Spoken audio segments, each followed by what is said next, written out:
Allahumma arhamna bil Qur'an.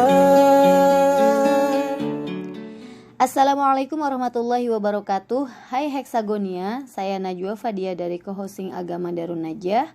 Dalam kesempatan ini saya akan mempresentasikan tentang materi ilmu tajwid, meliputi pengertian, hukum, tujuan, dan lain sebagainya. Baik, kita awali dari pengertian. Secara lughah atau secara bahasa, tajwid berasal dari kata jawada yujawidu tajwidan yang artinya membaguskan. Secara istilah, ilmu tajwid adalah ilmu yang mempelajari tata cara membaca Al-Quran dengan baik dan benar, sebagaimana bacaan Rasulullah Shallallahu Alaihi Wasallam dan para sahabatnya, yaitu dengan cara mengeluarkan huruf dari makhrijnya, memenuhi sifat-sifatnya, dan menerapkan hukum bacaan Al-Quran. Hukum mempelajari ilmu tajwid secara teori adalah fardu kifayah. Sedangkan mengamalkan ilmu tajwid ketika kita membaca Al-Quran adalah fardu ain. Tujuan mempelajari ilmu tajwid agar kita terhindar dari kesalahan dalam membacanya. Ada dua macam kesalahan, yaitu yang pertama lahn jali, yaitu kesalahan yang tampak atau nyata atau jelas. Jadi terlihat pada lafaz yang kita baca, sehingga kesalahan tersebut dapat diketahui tidak hanya oleh para ulama tetapi terlihat atau diketahui oleh orang pada umumnya. Contohnya adalah pada lafaz seperti ini. La'allakum tashkurun. Ketika lafaz tashkurun dibaca taskurun, berarti kita mengubah huruf shin kepada huruf sin, ya. Ini akan membuat makna menjadi berubah. La'allakum tashkurun artinya adalah semoga kamu bersyukur. Sedangkan la'allakum taskurun artinya semoga kamu mabuk, gitu ya.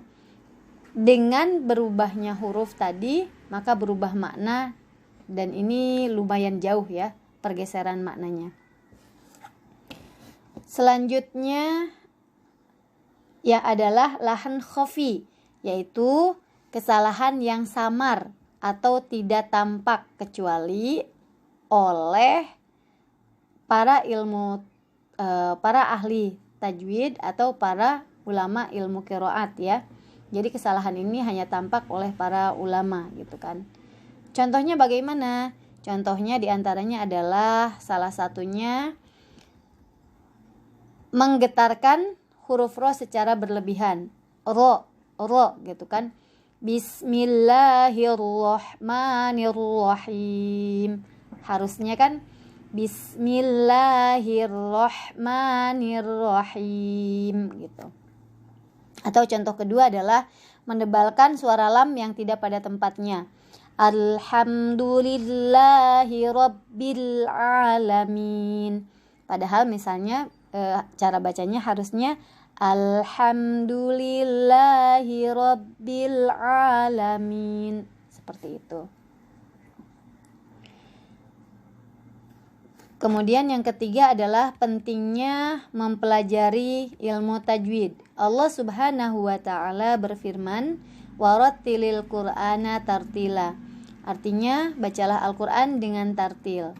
Rasulullah sallallahu alaihi wasallam bersabda, "Zayyinul Qur'an bi aswatikum." Hiasi Al-Qur'an dengan suaramu. Selanjutnya adalah adab membaca Al-Qur'an. Yang pertama, Al-Quran dibaca dengan tartil, kemudian membacanya dengan khusyuk dan tawadu, kemudian berwudu ketika akan membacanya, membacanya dengan suara yang merdu, tempat yang suci dan bersih, kemudian menghadap kiblat, membaca isti'adzah dan basmalah, tidak diselingi dengan percakapan. Dan terakhir yang akan kita bahas adalah tentang tingkatan membaca Al-Quran. Yang pertama adalah at-tahqiq, yaitu membaca Al-Quran dengan tempo yang lambat, ya.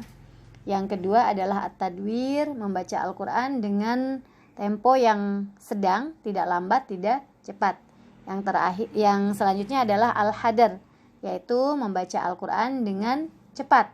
Nah, al-hadar ini biasanya dibaca oleh para penghafal Al-Qur'an atau para hufadz ya dalam murojaah atau mengulang hafalannya. Tingkatan terakhir adalah at-tartil. Menurut Ibnu Katsir, tartil adalah membaca Al-Qur'an sesuai dengan hukum bacaan atau sesuai dengan ilmu tajwid ya. Baik, itu saja yang bisa saya sampaikan. Mudah-mudahan bermanfaat. Billahi taufiq wal hidayah. Wassalamualaikum warahmatullahi wabarakatuh.